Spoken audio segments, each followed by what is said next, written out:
सदगुरु सोई सतनाम लखावे और गुरु कोई काम न आवे। तीरथ सोई बेटे पापा सो हरे संतापा।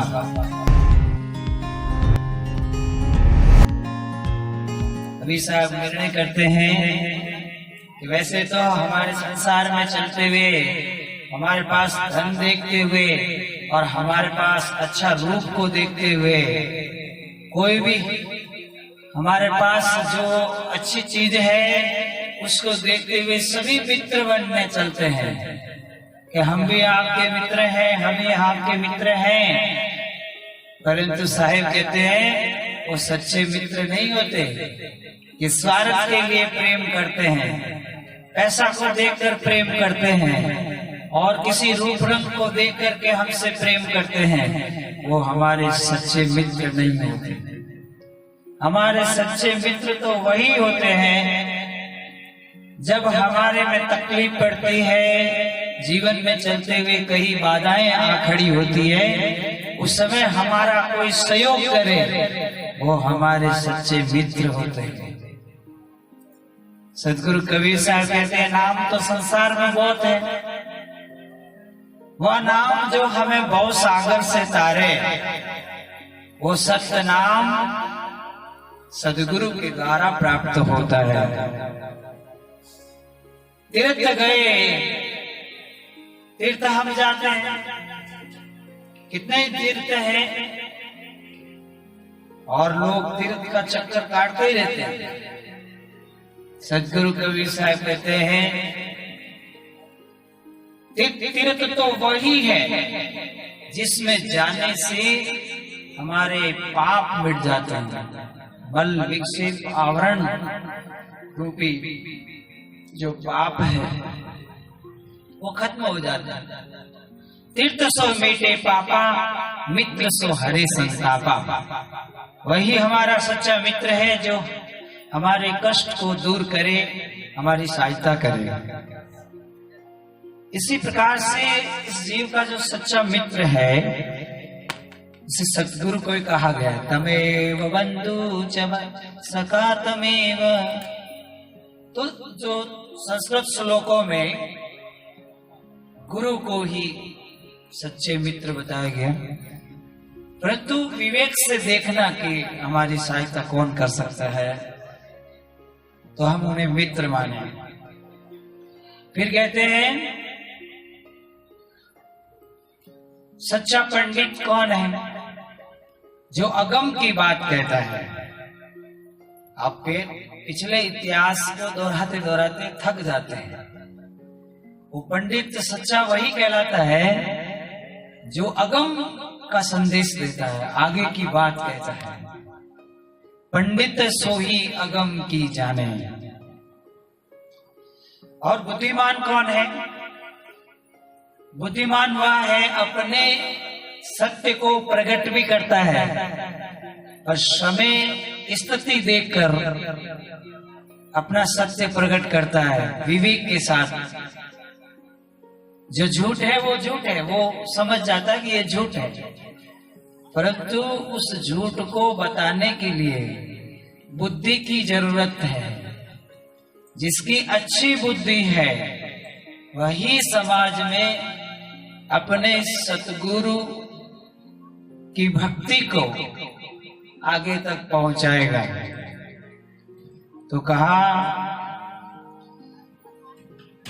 जिसकी विरोध बुद्धि है, किसी से विरोध करने की बुद्धि है, वह अपने गुरु की प्रसाद को ज्यादा बांट नहीं पा सकता।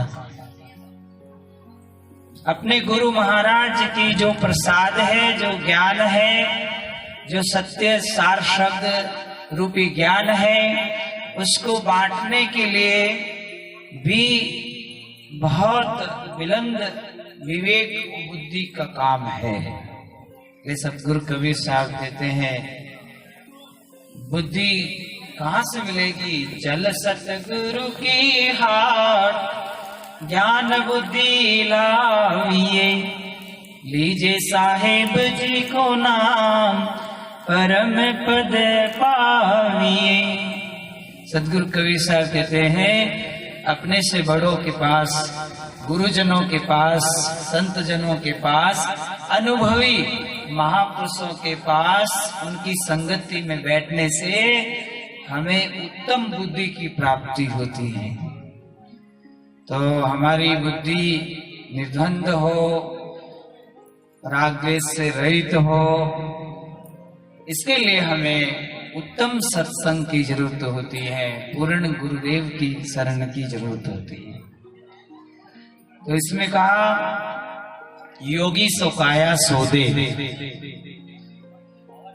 योगी तो बहुत है, परंतु अष्टदल कमल काया के भीतर है, उनको खोजे और जीव आत्मा और परमात्मा के बीच में जो पर्दा है, अंतर है, उसको मिटावे, उसका मिलान करावे जीव सत्पुरुष का, वही योगी है सही मायने में। तो कहा गया है अपनी चित्तवृत्ति को शब्द में 24 घंटा लगाकर रखने की जो युक्ति जानता है वह योगी है। योगी सो काया सोधे, बुद्धिवंता नहीं विरोधे, पंडित सोई अगम की जाने, भक्ता सो भय नहीं आने। तो भक्त किसका नाम है कि वो लाखों की सभा में भी जाए, फिर भी वो अगर किसी ने पूछ लिया है तो वो सत्य कहते हुए डरता ही नहीं है, और सत्य कहते हुए बिल्कुल नहीं डरता है, जिसके दिल में कोई प्रकार का संकोच नहीं है, दुनिया का भय नहीं है, दुनिया का, राजपाट का, राजाओं का, कोई बड़े पदों का, उसके मन में कोई भय नहीं है सत्य कहते हुए, वह भक्त होता है। सतगुरु कबीर साहब हमें निर्भय करते हैं, गुरु महाराज हमें निर्भय करते हैं, निर्भय का पद लखाते हैं। और जिसने घट भीतर में सत्य नाम प्राप्त किया है वह स्वतः ही निर्भय हो जाता है। निर्विकार निर्भय तुई और सकल भय मां, सब पर तेरी साहिबी, तुझ पर साहिब नाम। तो पूर्ण भक्ति प्राप्त करने के बाद जीव, पूर्ण गुरु की शरण ग्रहण करने के बाद जीव क्या हो जाता है? निर्भय हो जाता है और धनवान हो जाता है। धनवान भी हो जाता है, निर्भय भी हो जाता है और निर्भीक हो जाता है, निडर हो जाता है, निसंशय हो जाता है। इसके दिल में कोई संशय नहीं रहता। अब आपके पास शक्कर है और आपने उसको फाका मारकर जीभ तक पहुंचा दिया, कोई आकर कहे कि भाई ये शक्कर नहीं, आपके पास नमक है, तो आप उसकी बात मानोगे क्या? क्योंकि आपने टेस्ट कर लिया, आपको अनुभव हो गया कि ये वास्तव में शक्कर है। ऐसे ही सत्य नाम का आपको अनुभव हो गया है, अनुभव हो गया है, तो फिर कोई भी कुछ भी कहे, हम किसी की बात को कभी मानते नहीं, महत्व नहीं देते। अनुभव करना बहुत जरूरी है। कौन करेगा अनुभव? अपने को ही करना है। जैसे डॉक्टर के पास गए और वहां से दवा लेके आए, तो दवाई कोई डॉक्टर लेगा कि हम लेंगे? दवाई तो हम ही लेनी है। इसी प्रकार से डॉक्टर रूपी सद्गुरु हैं, संत हैं, वो हमें अनुभव के लिए कानों में शब्द सुनाएंगे और उस शब्द को हम श्वासोश्वास से सिमरन करेंगे, धुन से सिमरन करेंगे, सुरती से सिमरन करेंगे, तब वो नाम हमारे अंदर अनुभव में आएगा, प्रकाश में आएगा, अपना रंग दिखाएगा। मेहंदी रंग दिखाती है, और मेहंदी कब रंग दिखाती? जब भाई उसके पास पानी का संग करा दिया जाए इसको, और जब पानी का संग मिलते ही, संग होते ही मेहंदी के अंदर छिपा हुआ रंग बाहर आ जाता है। इसी तरह से हम सब के अंदर साहेब छिपे हुए हैं। लाली मेरे लाल की जित देखूं तित लाल, लाली देखन मैं गई तो मैं भी हो गई लाल।